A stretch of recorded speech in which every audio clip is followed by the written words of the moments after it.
मित्रांनो, हा आहे पहिला एपिसोड अंदमान ट्रॅव्हल सिरीजचा आणि त्याच्यातच आपण बरीच माहिती जितकी पॉसिबल आहे तितकी सेल्युलर जेलची इथे प्रदर्शन करण्याचा प्रयत्न करतो आहे कमीत कमी वेळामध्ये. सोबतच आपण कॉर्बिन स्कोप बीचला देखील जाणार आहोत, तर तुम्ही लॉग पूर्ण बघा.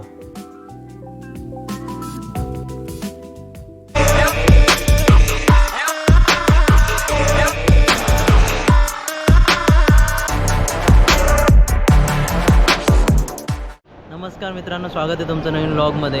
आणि आता आपण निघालो आहे ते अंदमानच्या ट्रिपला, म्हणजेच हनीमून ट्रिपला. आणि माझ्यासोबत तुम्ही बघतायत माझी वाईफ दिव्या, ती देखील आली आहे. आणि सध्या आपण आता मुंबईच्या इंटरनॅशनल एअरपोर्टला आलो आहेत. इकडून आपली फ्लाईट आहे, पहिली फ्लाईट ती चेन्नईपर्यंत, आणि चेन्नईवरून पुन्हा आपण पोर्ट ब्लेअरला जाणार.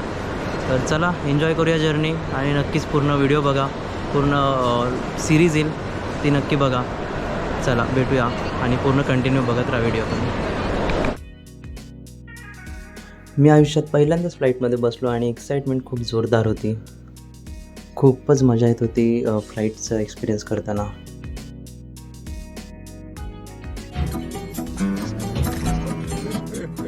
आमची जर्नी स्टार्ट झाली 12:05ला आणि आपण जवळपास 2:50ला आपण चेन्नईला पोचलो. चेन्नईवरून पुन्हा फ्लाईट पकडली आणि रवाना झालो ते पोर्ट ब्लेअरला. आणि हवेतच खूप सुंदर सूर्योदयाचा अनुभव आपण घेतला. क्षितिजा पलीकडचा सूर्योदय तो म्हणजे हाच. सकाळी 7लाच आपण पोचलो ते पोर्ट ब्लेअरला. आणि मी हे सगळं बुकिंग केलं ते ट्रिपिंग क्यूबच्या थ्रू, आणि त्यांचंच गाईड आपल्याला घ्यायला आला. इकडे स्टे केला आहे तो म्हणजे हॉटेल पिजन्स या ठिकाणी, हॉटेल पिजन्स नेस्ट या ठिकाणी, आणि जे की ट्रिपिंग क्यूबच्या पॅकेजमध्येच इन्क्लुडेड होतं. आणि रूम आपला डिलक्स रूम आहे. तर छान सगळे अरेंजमेंट वाटले. आणि सध्या आता रेस्ट वगैरे करून आपण सेल्युलर जेल विजिट करायला जातो आहे. आणि त्याच्यानंतर बरंच ठिकाण आपण कवर करण्याचा प्रयत्न करू. यावेळेस मी जास्त खूप लोकेशन्सच्या मागे नाही धावत आहे. थोडीशी चिल टाईपची ट्रिप आहे. जेव्हा आपण स्वतः जात असतो किंवा मित्रांसोबत जात असतो तेव्हा एकदम धावपळ करत सगळे लोकेशन कवर करत असतो. बट लेट्स सी या केसमध्ये किती लोकेशन्स कवर होतात, काय होतात, तर बघूया. जसे जितकं प्रयत्न होईल तितकं आपण ट्राय करत राहू. मस्त वातावरण दिसतंय. ॲक्च्युली अधूनमधून पाऊस चालू आहे इकडे, म्हणून सूर्य पण नाही, ऊन नाही आहे जास्त फॉर्च्युनेटली. चला जाऊया जेलमध्ये. काय आरोप आहेत का? अच्छा.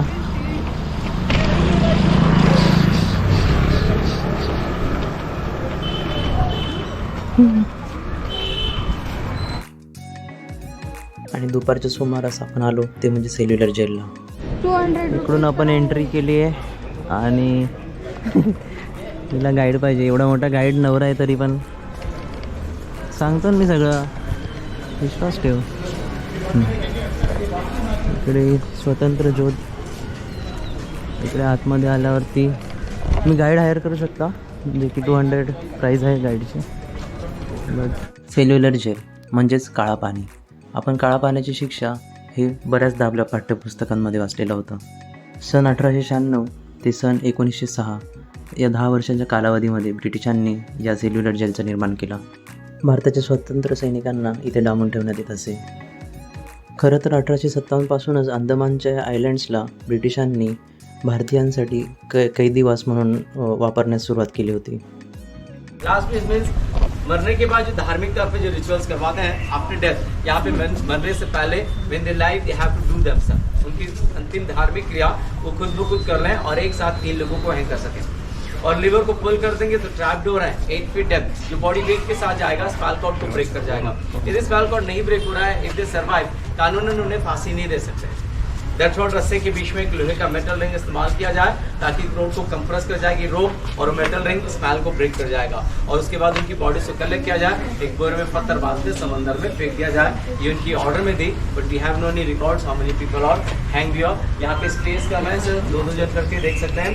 राइट साइड देखने के बाद लेफ्ट साइड से निकलेंगे और यहाँ पे अंतिम धार्मिक क्रिया के स्थल ये जो व्हाइट कलर के प्लेटफॉर्म है तो देखते हुए हम लोग उस वर्कशॉप के अंदर जाएंगे. And those are tall sir, please watch it. आता जे आपण पाहिलं ते म्हणजे फाशीघर होतं, आणि आता आपण आलो ते म्हणजे कार्यशाळेमध्ये. इथे गाईड्सने आपल्याला बरीच माहिती दिली, एक्झॅक्टली कसं वर्क व्हायचं आणि काय सजा असायची. की जो परत होता है इस तरीके से होती है, उसे स्नैच रिमूव करना है। तो उसके लिए क्या होता है 1 और 2 कोकोनट तक ये जैसे नीचे ऑब्जेक्ट रखा गया शार्प ऑब्जेक्ट उसके ऊपर हिट करेंगे 1 और 2 कोकोनट के बाद हाथ वेट हो जाता है, नारियल स्लिप हो जाएगा। तो जितने फोर्सली मारते हैं हिट करते हैं उतने फोर्स के साथ नारियल स्लिप हो जाएगा। They are not able to control the hand, ये पूरे पोजीशन में फिट हो जाएगा। और उसके ऊपर की जो हस्क होता है इसे रिमूव करने के समय नेल को डैमेज कर जाएगी। ये नॉर्मली नहीं निकलता है, इसके ऊपर और भी फाइबर्स होता है, ये निकल गई इसीलिए मैं ऐसे दिखा रहा हूँ। तो ये स्नैच करने के समय नेल को डैमेज कर जाते थे और इसे पानी में सॉफ्ट करने के बाद वुडन आर्मर से पॉन्डिंग करना है। पॉन्डिंग प्रोसेस हाथों में छाले पड़ जाएगी, स्टेज बाय स्टेज लाकर उनको फाइनल स्टेज तक लाना है। ऐसी स्थिति में आने के बाद ये नॉर्मली ये ऊपर की लेयर जब तक नहीं रिलीज होती है ये कॉयल्स ऐसे नहीं आता। When they try to snatch करने के समय नेल को डैमेज कर जाते थे। bunch of coils यानी कि 4 लैप्स लाना है तो 2 kg नियर अबाउट। ये वेटलेस होता है, उतनी लैप्स लाना है तो 2 बोरे से ज्यादा उनको फाइबर्स निकालना है।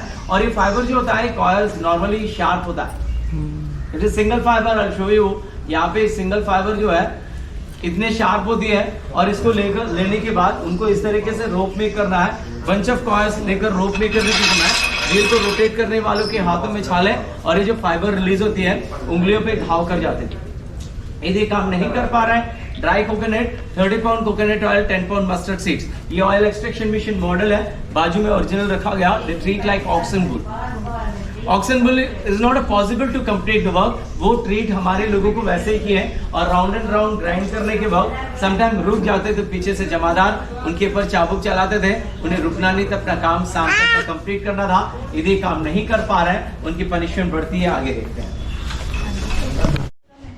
इवनिंग टाइम पनिशमेंट है जो बाकी स्वतंत्र सेनानी, कुछ स्वतंत्र सेनानी जेल से बाहर उनको ले जाते हैं काम करने के लिए, ब्रिटिश के headquarter hand operating boards operate करने के लिए, और इवनिंग सनसेट से पहले उनको केज करते हैं। तो जब सेल के अंदर आते हैं और उस समय शाम के वक्त उनकी नजरों के सामने करवाया जाता था psychological torture, not British one Indian to another Indian.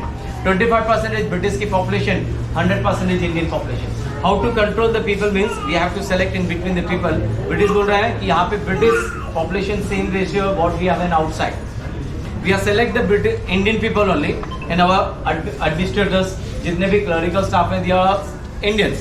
The same ratio we have inside. So prison के अंदर prisoner है, उनके लिए convict है, हमारे लिए स्वतंत्र सेनानी। तो ब्रिटिश बोल रहा है कि हम convict मानकर उनके ऊपर हमारे लोग चाबुक चलाएंगे। So we are not able to control the people inside of the prison. So prison के अंदर उनको कंट्रोल करना है तो we have to select in between the people. Normal convect भी होते थे जो नॉन फ्रीडम फाइटर, उन्हें सेलेक्ट किया जाए। जमादार, टेंडर, गार्ड, वार्डन, पेटी ऑफिसर, उनकी सैलरीज 2 रुपए से लेकर 8 रुपए तक होती थी। यदि यहाँ पे अंग्रेज इंडियंस के ऊपर चाबुक चलाए होते, आजादी के इतने लंबे दौर और इतिहास सुनने के लिए हम लोग यहाँ पे खड़े नहीं होते। और जिस दिन हमारे लोग उनके पास काम करने लगे और 2 रुपए की सैलरी से लेकर 8 रुपए और इंडियन के ऊपर चाबुक चला रहे हैं, मारने से खून आने से दर्द नहीं होती है, जो मारने से पहले उनकी जो फीलिंग्स होती है उससे वो आगे की कार्य परफेक्टली नहीं कर पाएंगे। साइकोलॉजिकल टॉर्चर, जब तक उनके शरीर से खून नहीं आती तब तक जिम्मेदार उनके पर चाबुक चलाते हैं। फ्रीडम फाइटर्स की प्रतिमा स्टैचूज रखे हुए हैं और 3 तरह की पनिशमेंट है, chain fitter, bar fitter, cross bar fitter. Chain fitter यानी कि रास्ते से ना स्किप करें, वीडियो के साथ लाते थे और यदि वो किसी को अटैक ना करें, एस्केप ना करें वीडियो के साथ। और यहाँ पे आने के बाद 2 पनिशमेंट, बार end cross bar fitter. Bar fitter straight rod, नी बेंड करके नहीं बैठ पाते थे, यहाँ पे होल्ड करके खड़े हैं रिंग के साथ, एक रॉड एक्सटेंड करके रिस्ट के साथ आते थे। And third one 16 inches rod in between the leg, unable to walk. और इस कंडीशन के साथ उन्हें काम करवाते थे ऑयल एक्सट्रैक्शन मशीन, इसके अलावा बाहर। और उनकी पनिशमेंट की यूनिफॉर्म होती थी जूट, साथ, easy to identify, compare with other is a punishment political freedom fighter. But is saying introduction is a waste of time. When you start intro, it will take a long time. आप किसी को परिचय करवाने लगेंगे, वक्त निकल जाएगी। End dress code के माध्यम से उन्हें पता चल जाए इन्हें किस कारण पनिश किया गया। और फ्रीडम फाइटर्स की जो झूठ आ रही है 100% कॉन्फिडेंट के साथ और उनकी सोच आजादी है, तो उनकी मनोबल कैसे कमजोर होगी। Once they watch in this condition or people are suffering here, so they never raise voice against British. यानी कि अपने लोग को तकलीफ में देखने के बाद उनके अंदर वो उत्साह नहीं आएगी, नेक्स्ट सेकंड वो ब्रिटिशर्स की हो जाएगी। और जब फ्रीडम फाइटर्स के गले में ये जो मेटल रिंग आप देख पा रहे हैं, ये आज की स्थिति में, आज के समय हम लोग आईडी प्रूफ के नाम से जानते हैं। यहाँ पे कितने बड़े स्कॉलर्स, कितने बड़े स्कूल के बच्चे खड़े हैं हमें नहीं पता है, but all are student, all are employees, but now we feel very proud, we all are equal. So scholars सब बोल गए कि हम वो एम, बट यहाँ पे फीलिंग के साथ आए। तो जो फीलिंग्स है ना आज़ादी के तौर पे, एक डिफेंस पर्सन एक सिविलियन के कंपेयर करेंगे, दोनों के पास वैसे ही फीलिंग होती है। डिफेंस पर्सन के पास जो फीलिंग होती है, यहाँ पे इनकी सोच है। तो इनके अंदर की सोच को बदलने के लिए, यानी कि which is not used to the person, he put it something in the neck. And when we start thinking, I'm holding something which is not useful to us, they never do anything again about it. आप जब सोचने लगेंगे ये चीज हमारी जरूरत की नहीं है, वो हमारे गले में है, तो कैसे आगे की कार्य परफेक्टली कर पाएंगे? Everything psychology, behind psychology. Britishers की डर थी। आज हम लोग order number, logo with name, end during the time order number, नैक नंबर होती थी। गले में नंबर और नंबर से बुलाना और नाम से बुलाने में कितने फर्क है। सो ये भी तरह का सायकोलॉजिकल है, उनकी मनोबल को कमजोर करने के लिए। आगे बढ़। हे सर्व यातनेने भरलेल्या सजा बघून मन भारावून गेलं आणि ह्याच सर्व सजा आपल्या स्वातंत्र्यवीर सैनिकांना दिल्या जायच्या, जे पण स्वातंत्र्यासाठी बंड पुकारायचे। गाईड्सने आपल्याला बरीच माहिती दिली व आपण फक्त मुख्य काही डेटा जो आहे तो तुमच्यासमोर प्रदर्शित केला। इथे आपण 3 मजल्यांचं स्ट्रक्चर बघू शकतो। इथे असलेल्या सगळे सेल्स हे एकदम सेम स्ट्रक्चरचे आहेत। कुठलाही कैदी इथून पळून जाणं हे शक्य नव्हतं। याच ठिकाणी बटुकेश्वर दत्त, भाई परमानंद, दिवान सिंग, स्वातंत्र्यवीर सावरकर व खूप सारे जे अनगिनत असे क्रांतिवीरांना इथे कैद करण्यात आलं। एबॉलिश करके वहाँ पे अस्पताल, और ये सारे फ्रीडम फाइटर्स के नेम्स हैं, स्टेट वाइज मेंशन किया गया। जैसे कि सारे स्टेट के United Province, Central Province, Madras Presidency, Bombay, Bihar and Bengal and Punjab के फ्रीडम फाइटर्स के नेम्स हैं। और यहाँ पे जैसे उल्लासकर दत्त जी थे, बटुकेश्वर दत्त, जैसे दिल्ली बॉम्ब केस में उनको लाया गया 1929 दिल्ली बॉम्ब केस में। यहाँ पे आने के बाद फर्स्ट हंगर स्ट्राइक को पार्टिसिपेट कर रहे हैं, जो अगेन ऑफ ब्रिटिश, जिन्हें फोर्स फीड किया गया, नली से दूध पिलाया गया, इज नॉट ब्रीथ प्रॉपर्ली, इसके कारण उनकी देहांत हो गया। अगले दिन लाटिंग हो रहा था उस जमाने में, सारा सेल का सामने बंद रहते कि अंदर जेलच्या आतमध्ये एकदम सेम जेलचे स्ट्रक्चर्स क्रिएट केले, जेणेकरून जे पण आपले स्वातंत्र्य सैनिक आहेत त्यांना कळणारच नाही की ते कोणत्या जेलमध्ये आहेत, आणि असं त्यांना इनडायरेक्टली शिफ्ट केलं जायचं एका जेलमधून दुसऱ्या ठिकाणी 45 दिवसामध्ये। इथे आपल्या हजारो स्वातंत्र्य सेनानी बंद होते, सगळ्यांचे नावं माहीत नाहीत आपल्याला, सगळ्यांचा इतिहास माहीत नाही आहे, पण खूपच म्हणजे आता सावरकरांचं आपल्याला नाव माहिती आहे, त्यामुळे काही लोकांना आयडिया आली। इसलिए ब्रिटिशर्स ने ज़्यादा इनको वेरी डेंजरस है करके डबल डोर बना करके, यानी कि अंदर एक डोर है, बाहर भी एक डोर बना कर रख दिया, और फांसी घर के सामने रख दिया। जब भी हैंगिंग हो रहा था यहाँ से दिखा रहे थे, और इनको डेट ऑफ बर्थ और डेट ऑफ डेथ लिखा हुआ। इस सेल में 10 years था, 11 to 21। स्वातंत्र्यवीर सावरकर म्हणजे खूप मोठं नाव, जितकं मोठं नाव तितकंच मोठी कारकीर्द। सन 1911 ते सन 1921 पर्यंत ब्रिटिशांनी वीर सावरकरांना याच काळकोठरीमध्ये कैद करून ठेवलेलं होतं व याच ठिकाणी त्यांनी कमला ही कादंबरी लिहिली। स्टार शेपमध्ये असलेल्या या जेलचा आपण फक्त 2च भुजा बघू शकत होतो, कारण की बराच भाग हा हॉस्पिटल म्हणून देखील वापरला गेला आहे। जवळपास 100हून अधिक काळ जुनी ही अशी बिल्डिंग बघून प्रत्येक माणूस हा भारावून जाईल। त्या काळात जेलचं बांधकाम करताना ब्रिटिशांना जी कॉस्ट लागली ती म्हणजे 5,17,352 रुपये। ब्रिटिशांनी खर्च करण्यामध्ये काही घाईघाई नाही केली, कारण की त्यांना पाहिजे होतं ते म्हणजे पूर्णपणे कडेकोट बंदोबस्त, तो म्हणजे भारतीय क्रांतिवीरांचा। हे बघा एक्झॅक्ट हे मॉडेल आहे सेल्युलर जेलचं, स्टार फॅशनमध्ये बनवलं आहे। 3 मजली इमारती स्टारच्या शेपमध्ये बनवल्या। तिथंच असलेल्या गॅलरीला देखील तुम्ही व्हिजिट करू शकता, जिथे की रॉस आयलँड आणि अंदमानचे बरेच आयलँड्सचे फोटोज तिथे अवेलेबल आहेत। 1800 व 1900 काळातले बरेच दुर्मिळ असे फोटो आपल्याला इथे बघायला मिळतात। ब्रिटिशांचे काही कमांडर्स त्यांचे देखील फोटो इथे बघायला मिळतात आपल्याला। मित्रांनो, सेल्युलर जेल व्हिजिट करून आता आपण निघालो ते कॉर्बिन्स कोव्ह बीचला, आणि तिकडे थोडासा टाईम स्पेंड करू आणि पुन्हा आपण सेल्युलर जेलला येणार आहेत, कारण की आपलं 5:50ला लाईट अँड कोणता शो आहे तो लाईट शो आहे, तो अटेंड करण्यासाठी आपण पुन्हा येतो आहे।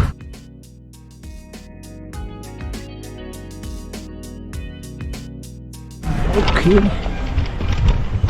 मित्रांनो, आता आलो आपण कॉर्बिन्स कोव्ह बीचला आणि खूप शांत असं बीच बघू शकतो आपण. इथे ते रिकमेंड करतात आपल्याला की बाबा इथे राईड्स वगैरे करा, खूप चांगलं आहे. लेट्स सी कॉस्टिंग्स वगैरे कसे त्यानुसार ठरवूया. आपल्याला एका तासात पुन्हा सेल्युलर जेलला पोचायचं आहे लाईट अँड शोसाठी.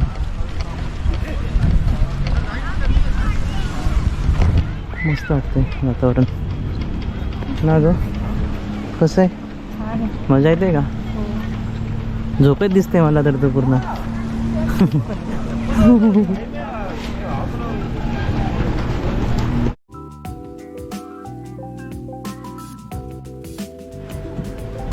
चला कार्बोज काय ते कॉर्बिन्स कोव्ह बीच, एवढं कठीण नाव आहे.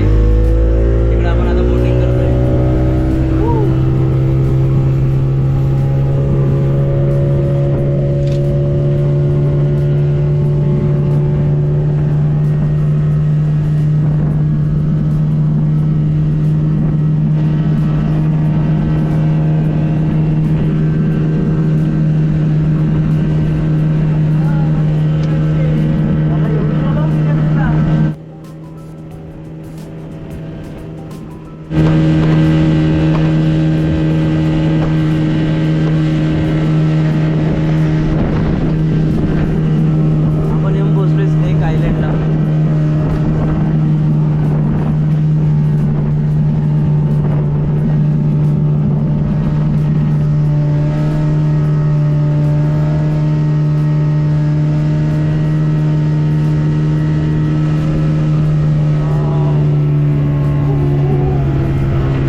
बरोबर.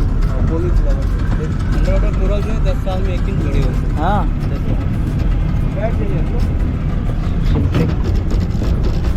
सुंदर अशी शिल्पे बघायला. बघा कोरल्स इथे बघू शकतो, किती स्वच्छ पाणी, एकदम स्वच्छ. हा स्नेक आयलंड, अंदमानचं सगळ्यात छोटं आयलंड.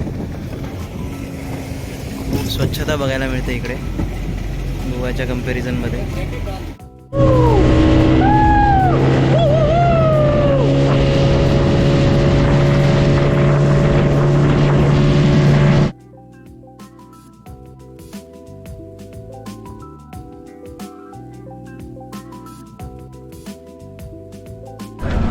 चला first time ever going to do jet ski ride.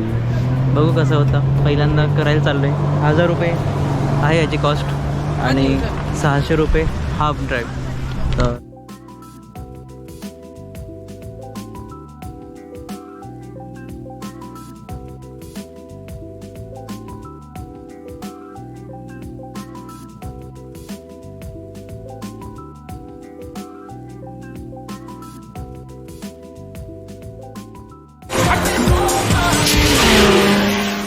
मेरा हाथ चिपक गया रे माधव.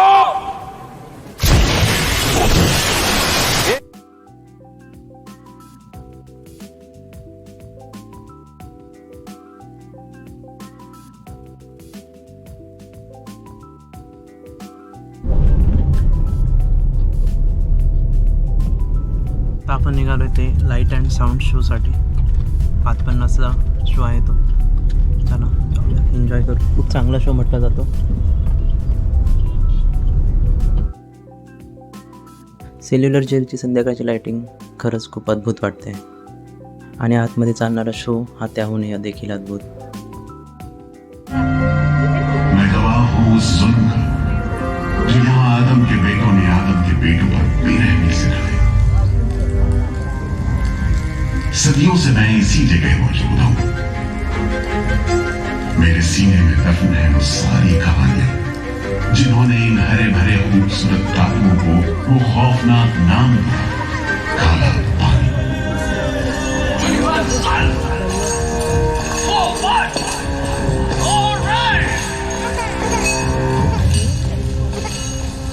तो वहीं से शुरू करते, उसी हरियाली से जो कैद करने वालों के जुल्म और कैदियों के खून पसीने से बेदाग.